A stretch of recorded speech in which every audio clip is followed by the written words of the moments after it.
గురుగారు, హనుమంతుడు బ్రహ్మచారి అని చెప్తారు. మరి సువర్చల సమేత ఆంజనేయ స్వామి అని కూడా ప్రస్తావిస్తారు. మరి ఇక్కడ సువర్చల అంటే ఎవరు?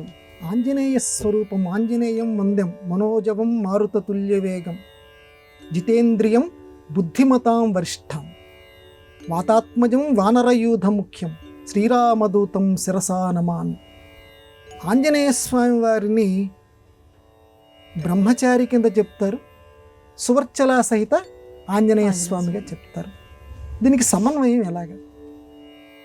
వాల్మీకి రామాయణం గనక మనం ప్రతి శ్లోకాన్ని జాగ్రత్తగా గనక చదివితే ఎక్కడ హనుమంతుల వారికి వివాహమైనట్లుగా ఉండదు. మొత్తం వాల్మీకి రామాయణంలో 1-10 సార్లు మనం చూసినప్పటికీ ఆయన బ్రహ్మచారి. మరి లోకంలో సువర్చల సహిత ఆంజనేయ స్వామి అంటారు. ఇది ఎలాగా? సువర్చల సహిత ఆంజనేయ స్వామి అనేటువంటిది మంత్రశాస్త్రంలో ఉంది. అది ఇక్కడ మనం గమనించాలి. ప్రత్యేకంగా మంత్రశాస్త్రాల్లో సువర్చల సహిత ఆంజనేయ స్వామి అన్నారు. సహిత అంటే ఏంటండి? అయ్యా, మీరు సకుటుంబ సపరివార సమేతంగా అంటే సహితంగా మా ఇంటికి రండి. కాబట్టి సువర్చల సహిత ఆంజనేయ స్వామి అనేసరికి మన వాళ్ళందరూ ఏమనుకున్నారంటే వెంటనే సువర్చలతో కూడుకున్నటువంటి, సువర్చలతో కూడుకున్నట్టు అంటే ఆవిడ ఒక భార్య, ఆవిడ ఒక స్త్రీ. కాబట్టి సువర్చల అనే స్త్రీతోటి కూడుకున్నటువంటి ఆంజనేయ స్వామి వారికి నమస్కారం. మరి ఇక్కడ నువ్వేమో బ్రహ్మచారి అంటావు, ఇక్కడేమో భార్యతో కూడుకున్నటువంటి ఆంజనేయ స్వామి అంటావు, మంత్రశాస్త్రం అంటున్నావు నువ్వే అని అంటే అక్కడ వ్యాఖ్యానం చేశారు. అందులో పెద్దల పాదాలని మనం ఆశ్రయించాలి.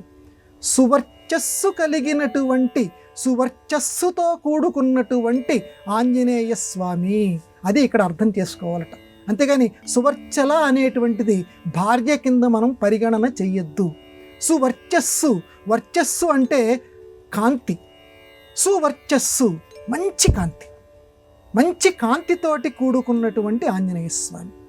లోకంలో కొంతమంది వ్యక్తుల్ని చూస్తుంటాం, మిగతా వాళ్ళ ముఖాల్లో కనపడనటువంటి కాంతి, అరే ఆయన ముఖం చూడండిరా, బ్రహ్మ తేజస్సు ఉట్టి పడుతోందిరా, బా మనలో అందుకు ఉండదురా, అది ఆయన మొహం చూస్తుంటే అలా ఎందుకు అనిపిస్తోందిరా అంటే అనేక తపో నిష్టలు చేస్తాడు కాబట్టి, దైవాన్ని నిరంతరం భావిస్తూ ఉంటాడు కాబట్టి తేజస్సు ఒంటి నిండా పాకుతుంటుంది, అది ముఖంలో ప్రతిఫలిస్తూ ఉంటుంది.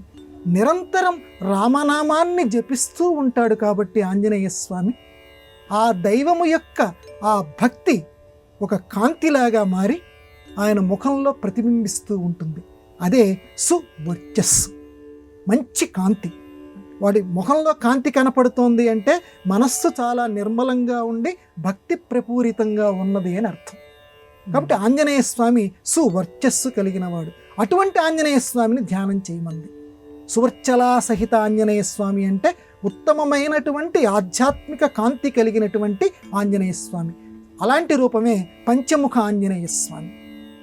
పంచముఖ ఆంజనేయ స్వామి కూడా ఇదిగో ఈ సువర్చల ఆంజనేయ స్వామి అంటే మంచి కాంతితో కూడి 5 రకాల ముఖాలు కలిగినటువంటి ఆంజనేయ స్వామి. కాబట్టి అక్కడ మీకు వర్చస్సు, కాంతి అనేటువంటి అర్థం మాత్రమే తీసుకోండి.